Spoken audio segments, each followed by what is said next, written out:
Wenton King, one time, excellent. Welcome to In the Court of the Wenton King. Excellent. Yeah.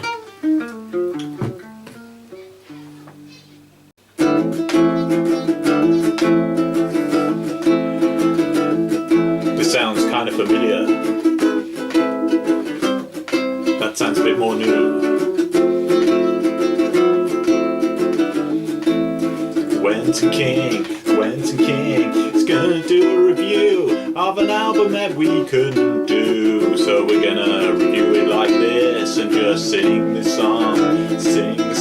Oh my god, it's so sad.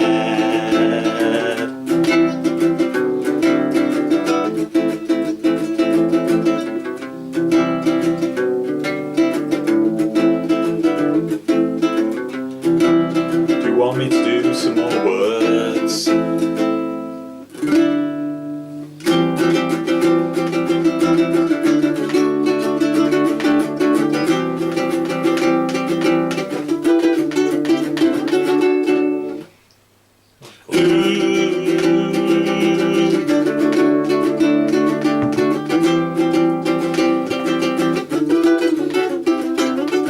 It makes me wonder.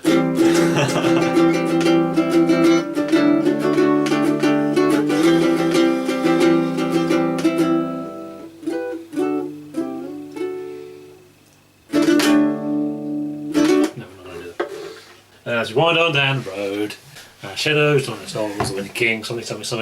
So here we are, Wenton King episode 62. What have you learnt in 62 episodes? I've learnt to appreciate David Bowie. Sort of.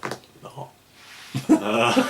I've certainly learned that your mouth isn't as big as you think. You only find this out by stuffing cheese in your mouth. Yeah, that's quite You good. actually can't get as much in as you think. I mean, we've done quite a few things, haven't we? We've travelled through time, we've extracted the essence of Christmas from a Father Christmas, Santa Claus. And we generated Michael Jackson in a test tube as well. We've danced on the beach with half-naked women. That was alright. Anyway, we've got a script here, written by my daughter, so I thought I'd read it out. Music, blah blah, music this, music that, music blah blah blah. So that's it, episode complete. Anyway, what are we doing? We're doing our final Univers era album called Ceux Du Dehors. You're going, oh, exactly, yeah, they're not French. They're actually from Belgium. And the Belgians speak French. They speak something else as well, don't they? They all speak French. Dutch, is it? It's Dutch. Isn't French. Flemish Belgian as well? I think there's a bit of a mishmash going on. A mishmash. Yeah. Mm. Other notable Belgians they're all fictional characters. Yeah, Dr. Evil and people like that. Hercule Poirot. I'm sure there's more Belgian chocolate, that's quite famous. And it is also the capital of Europe, which I really love, Kev. Do you love Europe, Kev? I love Europe, yeah. Thumbs up to Europe. So many cultures, you know, all the variation of different stuff on it. That's so cool. When you consider all those wars we had in the last century and how bloody they were and how we've sort of moved on to this from that whole ideology. Era of peace and cooperation between what was our enemy. Our enemies. It's like the Federation in Star Trek. It is like the Federation in Star Trek. I mean, that's going to happen. Thanks to Europe. Thanks to Europe, yeah. That's the start of it. So yeah, anyway, Ceux Du Dehors, it's their third album. I think they must have had a problem having done that, having done Heresy. There's nowhere you can go. No, that's taking it to its natural extreme. It's a bit of a dead end, isn't it? Yeah, once you've done that, you can give up music, satisfied that you've changed the world, you know. So I think what they did, they went back to the first album and carried on moving off from there. So it is softer, if you like, than the first album, but it's also more refined. They're much more clear on what they're doing. So in a sense, it's a good starting point in that it makes it more accessible and easier to handle.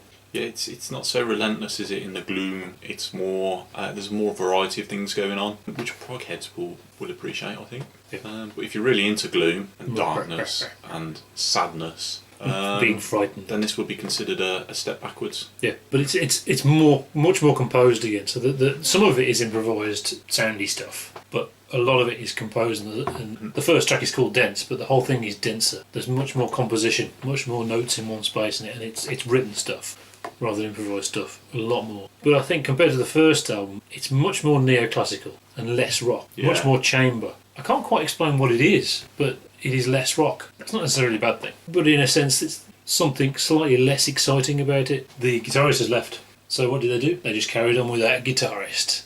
I think that really sort of adds to the change in tone, really, because the guy they got in to replace him was a pianist, and the piano seems to be a bit more prominent because of that. And I think that contributes to the neoclassical tone. It is more chamber music style, but it doesn't sound quite so chamber music-y because of that piano. Whereas you'd expect, chamber music, I think of strings and horns and things like that. The piano actually makes it sound actually quite classical in places, but definitely of more of the classical genre. But it's still got rock drumming on it. But I think there's a change in atmosphere in what they're trying to achieve. And I mean, one of the songs is called Combat. But not just that, I think the whole vibe of the album is less about the Middle Ages and about famine and how terrifying it would be to live in those times, and about their beliefs. They believed in stuff and how frightening that would have been and all that. And sort of countryside horror as well, I think, a bit as well. That's moved away a bit, and there's a sort of war element to it. Still old-fashioned. Still, maybe a war in the 18th century.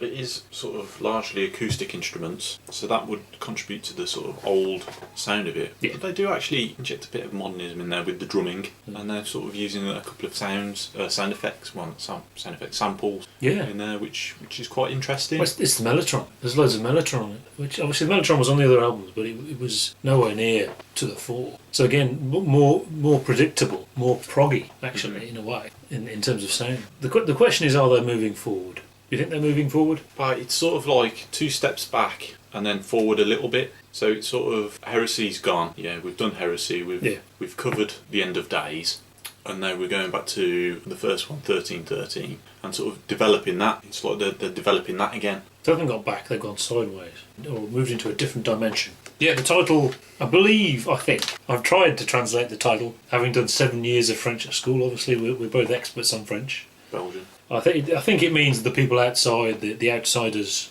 the alternative rock movement. Isn't it also a title of a H.P. Lovecraft? Yes. Thing. Obviously they like Lovecraft.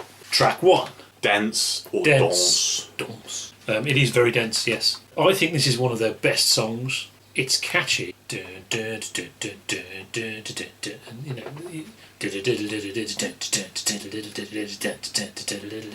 almost a disco version of Univers Zero in that you couldn't dance to it, but it's catchy. If I was going to introduce someone to Univers Zero, I'd probably play them this song. I think this would be the one to hook people in. But also we get lots of piano and mellotron, lots of mellotron, and I think it's a war. It's a battle. It's a war. I sort of see it as the album is incredibly composed. Yes, since it's scripted. Particularly this track. I mean, dense is the word. Yeah, it's dense, but it sounds to me more like this is as jazzy as it gets. This is sort of like we've got a new lineup. We've lost Roger Trigger and we've got Andy King in, and this is the sort of like the many new faces of Univers Zero. It's almost like this is what the new Univers Zero is. Yeah. So it sounds quite jammy. There's like different instruments coming in prominently and fading out and going in. Saying that, it's incredibly smooth.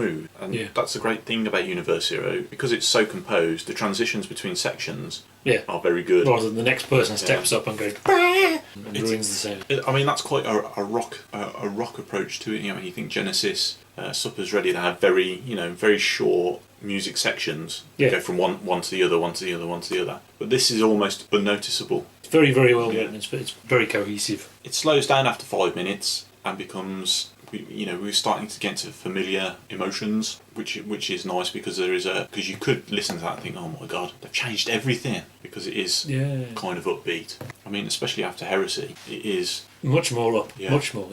But then I think about 8 minutes 30, you've got like an aftermath, which is back to scary. I think. But then it builds and it builds and it builds. It's familiar. I mean, Prince Rupert's Lament from Lizard, fucking Crimson, is in there. But also in some of the faster bits, where it goes back into the fast bit, and the bass, it's almost Yes. It almost sounds like Yes. Very strange, but it does. Build and build and build and build and build and ascending. And you can hear the violins going as high as they can go, and then it stops. It's a great ending. But it is a great ending, yeah. And that's the best track on the album for me, I think. I think it stands apart from the rest of the album. Interesting. They tend to do this, don't they? Univers Zero start with a very, very strong track. Yeah. Lots and lots of notes, lots of stuff going on, lots of new stuff going on. Either you like that or you don't like that. And if you like it, it's awesome. I do kind of feel this is a little bit overblown, this album, and I did draw a similarity to Tales of Topographic Oceans with Yes. That kind of so much of it. Yeah, it's like, are they trying a bit too hard? Yeah. Because there isn't anywhere to go. Maybe. Possibly. Still awesome though, and it's definitely better than Tales. Track number 2, please. La Corne de Bois de Pendus. This one's really, really, really chamber, so not very rock at all, but it's also kind of evil and heavy as well. And there's loads of solo violin. There must be 2 solo violins maybe, or is it 1? I'm not sure. It's so dissonant. Screeching violins. Is it self-consciously noisy in a way that the other albums weren't, do you think, maybe? Possibly. I do think they're looking for something different here. I mean, we mentioned Nurse with Wound last week. There's a sort of bit where it brings in a sample of a noisy crowd in the background, which is really effective and really good. I like things like that, which suggests a way that they could have gone. But this is one of the, well, there's 2 big compositions on here, and this is not one of the big compositions. They're like, the shorter pieces are like dense units of mood. Yeah. And this mood is almost surreal horror. Yeah. Sort of thing's not quite right. Clowns. You're trapped in a weird room and there's a clown. Everything's upside down and it's all gone wrong. And he's insisting you use his yo-yo. I mean, it does change throughout the piece, doesn't it? I mean, I think if the best way to describe the second half of it, if you want to feel like you're being slowly put into a grinder, but then it changes suddenly to it's actually Dracula coming to get you. Oh no, it's back to being pushed into a grinder, back to Dracula coming to get you. If that's how you want to feel, that's the song for you. Yeah, it's a great Halloween album. Yeah, track 3. Bonjour, Chez, Vous. Good bit of prog. You put that on and you say, well, that's prog, isn't it? Much less dark than normal Univers 0. Yeah. They're trying something slightly different here. I think the piano adds to that. They use the piano and it definitely lightens the mood a lot. But it's nice, it's busy and it's fun and it's great. If you like prog, you're going to like that. So yeah, I'm good with that. Track 4 are we on? Combat. That's the point. Did they say combat? This is obviously battle stuff, isn't it? This is obviously war music. Symphonic music and rock and all that. They do the big battles, the big sweeping stuff. And it's got a rhythm to it, a marching rhythm. But it never goes really symphonic. It's very chamber. Still sounds like Univers 0. There's a small number of instruments. So it's still very unique, which is good. This is my favourite track on the album. Simply because the classical parts of it are very classical and very good classical. It does sort of go from classical to neoclassical, all in the same section, which is quite interesting. But there's a little bit of everything in here, including sort of like the rocking King Crimson-y type stuff. Very difficult to review Univers 0 without mentioning King Crimson, because so much of the rocking sections sound like King Crimson. Yeah, they do. The bass guitar, or the bass is quite important on this album. You hear it quite a lot in prominent parts. And this starts with some heavy bass, which gives you that sense of battle, and then it sort of it backs away. But I think the combination of bass and piano and the drumming, when the drumming comes in, that kind of gives it a gleam, more of a rock gleam. It feels a lot more standard rock than previous stuff. But I mean, also the light and shade is all very familiar, isn't it? I mean, in a good way, because that's the kind of stuff we like, isn't it? So that's good. The one criticism I have of this album is there aren't enough white parts very, very low in the registers. I mean, there is room. This is the kind of album you listen to with your headphones on. You're not competing with radio, so it gives you the dynamic range to actually play at the extremes. And it does loud. It doesn't do mega. Yeah, it does mid-range to loud. And I think they could do some really sinister stuff down in the lower register, which they don't do. Which, that's just a minor thought that occurred to me. I like this track. I'll listen to this. This is the other really excellent one. It's not like Heresy was something you have to be in the right mood to listen to. I'm not sure that's the case with this album. It's not. No, you don't could need put it to on and it'd be okay. Immensely stable, and this track in particular, like that. Although it does have its weird neoclassical parts, it's not so in your face. It kind of dips in and out of that kind of thing. Whereas Heresy it dunk your head in under the water and it stayed there. Yeah. Whereas this is kind of more like bobbing for apples. So like you said, that soft bit, it doesn't go down, it's the soft bit. And then you go back and there's a sort of final march section, if you like. And then it goes back into the fast bit again, and then back into the final march, and then back into the fast bit again. The fast bit, again, it's very, very prog and not very Univers 0. You could believe, it's almost like, it could be Spock's Beard. It could be neo-prog, which is much, much lighter music, which is interesting. That's not necessarily a bad thing, but it means it's different. It could mean it's a bad thing. Could be very selective with neo-prog, I find. Track 5, La Musique de Zann. Yes. Eric Zann. Check my translation skill. This is real freeform texture stuff, unlike the rest of the album. Lots of violin. Because it's so short, It's not as it doesn't go to the doesn't take you to the places Heresy takes you because it just doesn't have time to do that. So you would almost treat it as an intermission on the album, but a really good intermission. Sounds. Mm-hmm. It starts a little bit like Twin Peaks on acid, stays there, and then finishes. Yeah. It does build, but it is a very dense, tight unit of mood in the sense that it's crammed all into a 3 minute. I think it's about 3 minute. Something like that. Yeah. Experience. Yeah. You experience this track. You don't really listen to it, and when it's over, you go. And it's finished. That's it. Yeah. Next track. Tete Du Corbeau. Tete Du Corbeau. Another short track. So it's another 3 minute track, but with a completely different vibe. This is Bartok. Down. Evil riffs. Yeah, Bartok. It's like a short little Bartok piece. Yeah, this sounded like Univers Zero to me, and in the sense that meant it was feeling a little bit familiar, a bit too familiar, in the sense that, okay, we've done this with Univers Zero, we can sort of move on a little bit to the next track. Well, having said that, this feels much more... You remember you said about how a lot of classical stuff, like Night on a Bare Mountain or whatever, where it's very sort of Hammer. This is very sort of Hammer in a way the first album isn't. That's not a criticism, because I like that. Mm. But that's a slightly different vibe that is more associated with classical than rock. Yeah. I mean, I suppose it's part of the platter of, the diverse platter of things that they're trying to present you, in the sense that it's a different type of horror. But it feels a little bit, we've been there. It's another thing where, the 3 albums is the optimal number of albums for so many bands. 3 albums in 3 weeks, definitely. Mm-hmm. Okay, the last track. The last track, possibly controversial because this wasn't on the LP. The LP ended on that last track, which seems really weird to me because this seems to finish it off nicely with track 7. Triomphe Des Mouches. Or Triomphe des Mouches, I don't know, maybe. Triomphe Des Mouches. Triumph for the Moustaches. Yeah, it's Triumph for the Moustaches. More war stuff with avant-garde sound and stuff like that. There is a problem in that the really intense part of it, which is that's it, isn't it?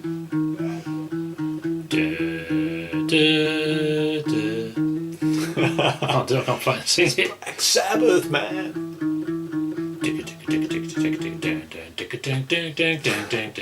It's Ghostbusters. So while there's all this terrifying music going on, I'm just thinking, when's Ghostbusters starting? That's my problem, though. It's not the music's fault. It did actually make me smile when that came in, and I wasn't sure why. That's what it is. I just started smiling. I thought, that's a bit strange. I think this became a bit of... They developed this track, didn't they? I just think this is a sort of link to the next album. It is. It's quite good. As I said, it made me smile when the wah wah wah wah wah came in. But when it goes for quite a long time, and then after about 5 minutes of it, when the piano starts playing along with it and off it, we're going... That's really good. That's a really good bit of progness, which is new, something new. So I think this is, along with Dance or Dance and Combat, the best three tracks on the album. So I do think Dance is the best song on here. So eggs. I think we need to bias our eggs down, don't we? You always bias your eggs down. It is just as good, isn't it? They haven't got worse. So I can't give it... Yeah, because it's Univers Zero, it gets 5 eggs. I think this album is... It might be a good introduction to Univers Zero. You should listen to this. I don't think it is as unique as 1313, because that was their debut album, or Heresy. Heresy was the logical limit of that type of music. Yeah. So it's definitely got to be less than Heresy. And because of that, I gave Heresy 5. I'm going to give this 4 eggs. 4 eggs. Yeah, maybe it's 4.5. Maybe that's what it is.